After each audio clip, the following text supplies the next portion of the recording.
So you're a philosopher? Yes. Yes. Yes. Yes.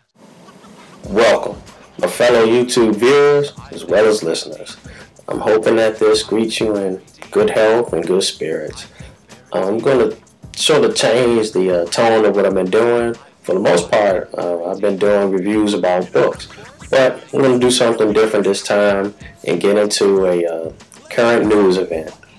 Now, the title of this one is I'm going to discuss the Ponzi scheme that was implemented by Mr. Bernard Madoff. I'm pretty sure you guys have been watching the news and checking out CNN, MSNBC, and so forth, and you're familiar with, I guess, the dollar amount to which he basically defrauded from people. Now, I'm not sure if everyone is, but some people are familiar with the Ponzi scheme and how it operates. In short, it's the type of scheme where a confidence man would secure monies from people who are willing to invest in something that really doesn't exist. The point of the scheme is you convince the individual that there will be a large amount of profit return from their initial investment. And what the confidence man has to do is to get multiple people to believe that they can get this high return for a low initial investment. Now, what the confidence man will do is take one investor's money, show it to another investor's money, and investor number two believes there's a profit. Then he takes the investments from investor number two, then show it to investor number one, so that that person believes that there's a profit. Now, this scheme will work as long as the confidence man isn't called on it. But usually the Ponzi scheme, it doesn't last long. But what makes the Madoff situation really unique is the fact that he had the ability to conduct this scheme for over 20 years. I'm not quite sure when it began, but people started to, from what I understand, invest in him because he was able to return profits during downtimes in the economy, especially in the late 80s when we had the great stock market crash in 87, the early 90s, and all the way up until this crash. But what the difference was with this crash, he was called on it. Even though a couple of years ago there were several reports filed against him and they went to the Security and Exchange Commission. I don't know what happened for sure, but for some reason they did not take action then. Okay? Now, I've also saw some reports, and they would get public opinion from people, and they would say things like, the question would be, well, what do you think should happen to Mr. Madoff? And I've heard some people say, well, he should be stoned to death. He should be forced to do the harsh time in prison or what have you. And those people are within their rights to believe whatever they believe should happen to him. But in my opinion, I think individuals like Mr. Madoff, we should take this opportunity to learn from him, because there's certain aspects of the game that he ran that could teach us about how people are able to do this.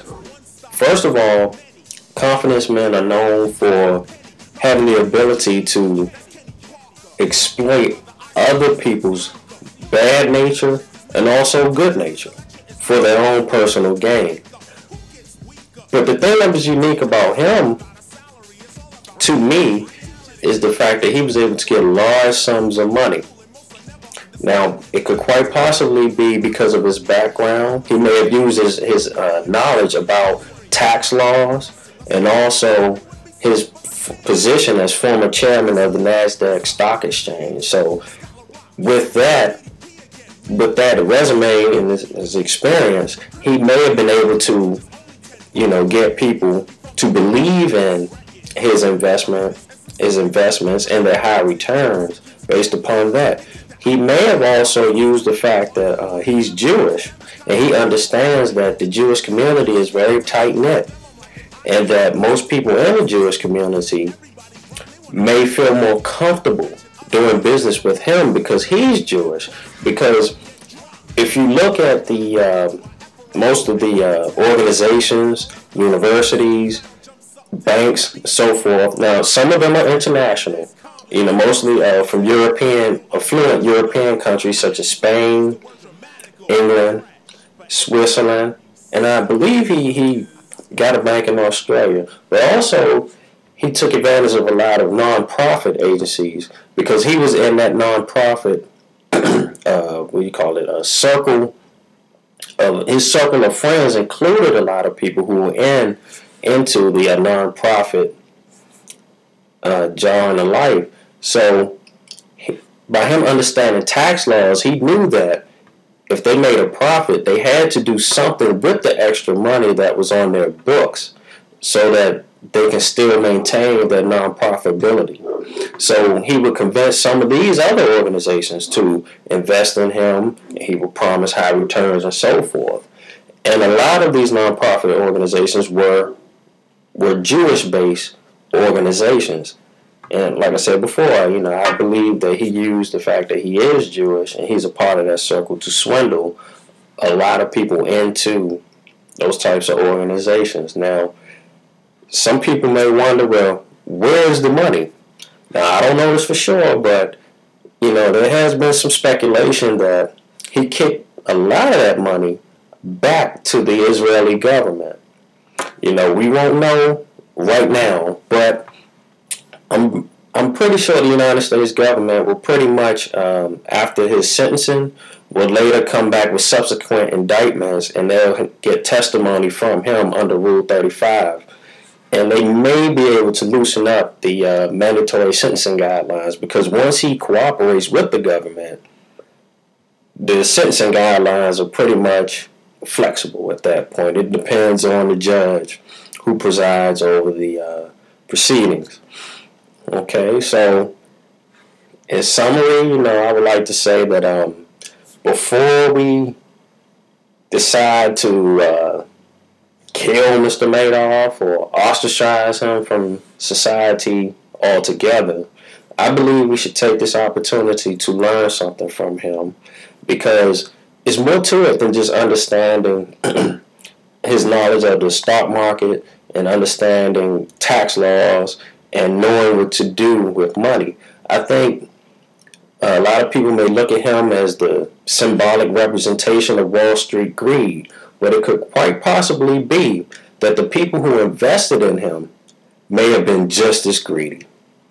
Now, that's just my opinion. You know, I could be wrong, and if I'm wrong, feel free to, you know, post your comment. We can have some dialogue about it if you choose to. I appreciate you guys for viewing me. I'll get back to you next time with the next book I'm reading.